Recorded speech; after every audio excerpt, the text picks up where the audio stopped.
I want to train my students and prepare them as a future good economic citizens.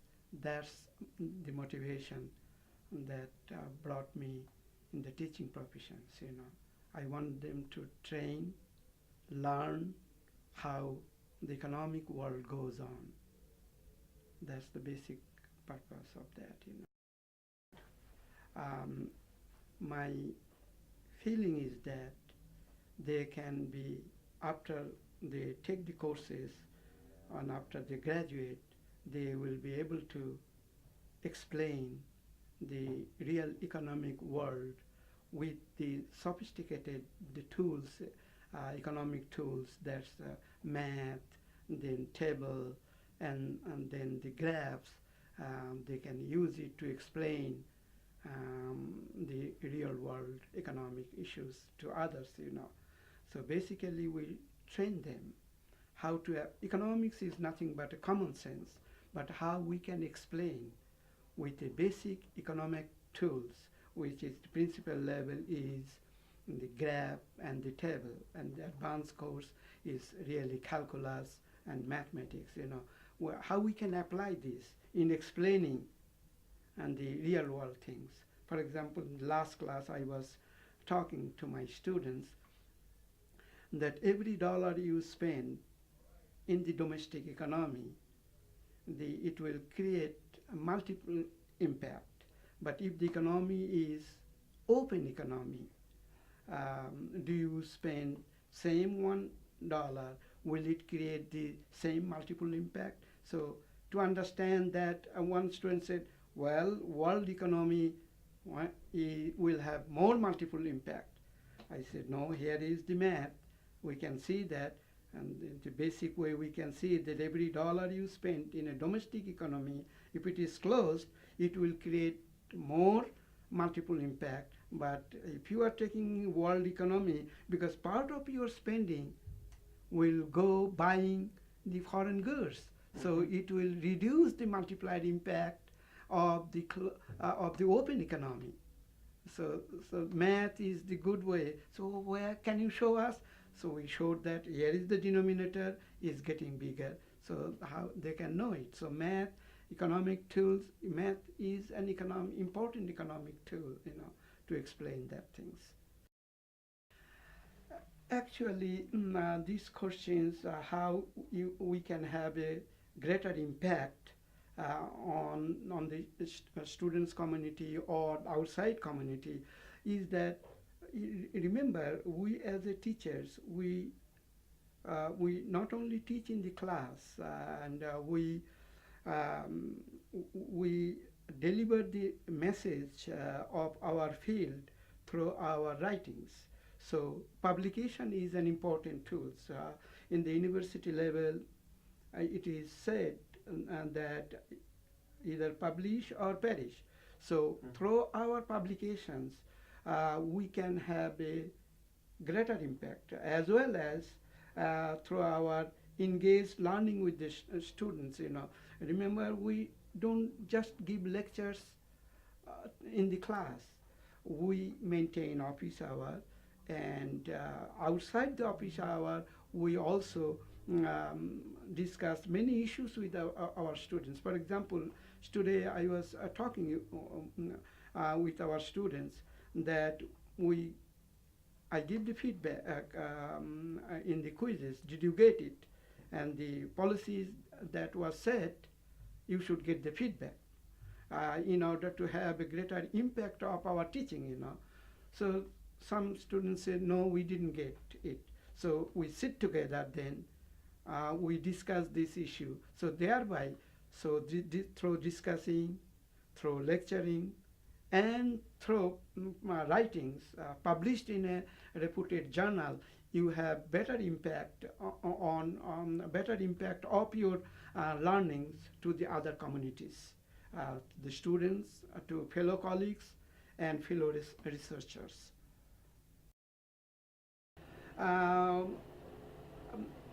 Really, this is an interesting question. the paradigm always changes. One time, for almost 200 years, the classical economics, which says that unemployment is not an issue, but again, Great Depression came. Then Keynes was saying that no, unemployment is a big issue. It's not a temporary phenomena. Perfect flexibility of price is not taking place. So what I'm trying to tell you, that paradigms, what you learn today may not stay the same way what was before. For example, this is the interesting part was now taking place. Is the Keynesian economics dead after the what you call 1973 oil shock? Many people believed that, well, Keynesian economics is dead because Phillips curve, which shows the negative relationship, higher inflation, lower unemployment, because when inflation takes place, profitability goes up, firms hire more, unemployment goes down. So we have a negative relationship in the 70s. So before 70s, when 70s came, we found suddenly that inflation was taking place, unemployment also going up. So many questions that Keynesian economics is dead. Now the writings are coming up that shows that Keynesian economics may be wounded, it's not dead. So that's an interesting article that's coming up now.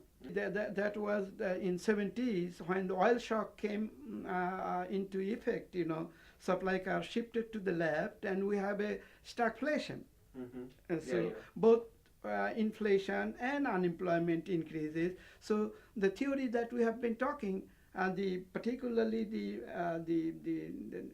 neoclassical group, they are saying, hey, your theory is no longer valid, it's completely dead. But new theories are now coming up that shows that, yes, during that particular period of time when the supply shock took place, Keynesian economics could not properly explain the phenomena. But in reality, the theory is not dead. It is still alive, maybe wounded. The 70s inflation is basically was explained by the oil shock. It is not the demand side was affected. It was the supply side was affected, because when oil price went up, the supply curve shifted to the left. So even though the demand, you might tell that if the demand curve is shifted by further expenditure, but that creates also the stagflation also.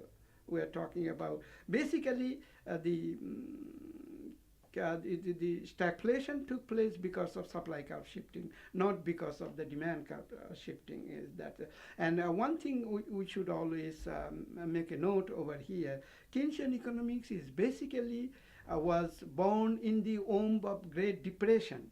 And it is the Keynesian economics is applied basically perfectly very well in explaining the depression economy, like what we see now. Digging the hole, filling the hole, so create demand, create demand, because nowadays in a recession, a big recession like ours, we see that private domestic investment tremendously or significantly decreased because the pessimism among the investors, and that part of decrease of private investment can be compensated by the government investment, so the aggregate demand doesn't fall short of. Interesting.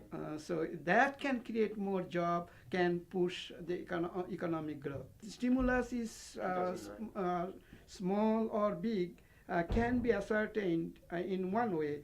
If the same stimulus, the package that has been given, I don't have a complete record of their estimate, so I cannot tell the stimulus is really small. But one thing that I can see, the good amount of money that has been spent, if this money would have not been spent to the corporate, like Wall Street supported corporations, if this would have been spent to the private sectors, probably the growth would have been much more at a faster rate, So in that sense, I can tell that it wasn't calculated precisely. Yes, exactly. That's my feeling is that, that's my reactions about that.